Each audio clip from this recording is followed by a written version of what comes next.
Hi, so welcome to this video on the YouTube channel, The Trading Golfer. And in this video, we're talking about the first target you're looking to achieve. And that's breaking 100, breaking 100 around a golf course.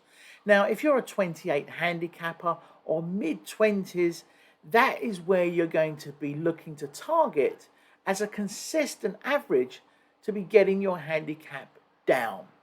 If you look at a par 72 and add on to that mid-20s, 25, 26, 27, you're going to be there or thereabouts around the 100. And you want to break it significantly to be able to do that. Now, if you drill this down and look at a scorecard will show you where you can actually target your changes in your approach. For example, how many pars you would need, how many bogeys you would need. And if you think about it, if you can get a par or two on a course as a high 28 handicapper, you're going to bring your handicap down quite considerably. Because with a 28 handicap, what you're going to be looking at is being 18 over plus an extra 10, which is the 28. So you need to be reducing those extra shots that you're taking on the 10 most difficult holes on your course. So if we look at a scorecard and we mark the 10 most difficult holes on the course we play most regularly, we need to look at those holes to see how we can improve our score on those holes. So if they're a par 5, look at ways in which we can get that 7 or an 8 down to a 6. If they are par 4s, how we can get that 6 or 7 down to a 5 or 6 every now and then. By doing this, we can really get our scores down to below 100. And by doing that, you're reducing the number of holes that you play that give you those extra 2 shots that you need.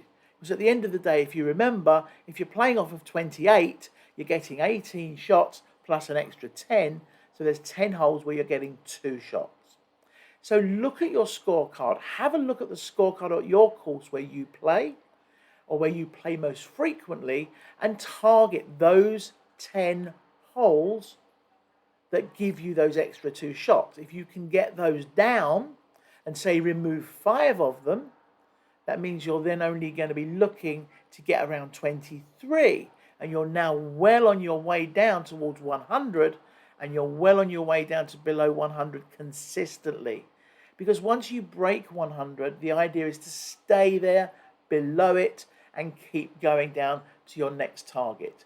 So the real message from this is to look at your course where you play, course management, look at the holes where you get those extra shots that you want to remove and why you get them. Is it your driving? Is it your putting? Is it your second shot? What is it about those holes that is difficult? And if you work that out, you can then look at talking to a professional about it. Have a look to see if there's lots of water that you have to go over. Have a look to see if it's bunkers that causes the problem. Have a look to see if it's the particular driving holes on those holes that cause the issue. It's guaranteed to be stroke index 1 to 10 for a reason, because they're the 10 most difficult holes on your golf course.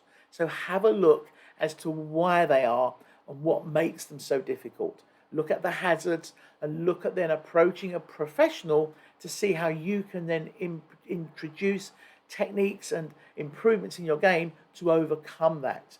What I found was on most of my 10 most difficult holes on our course, it was water. So it was my iron play that was needing to be improved.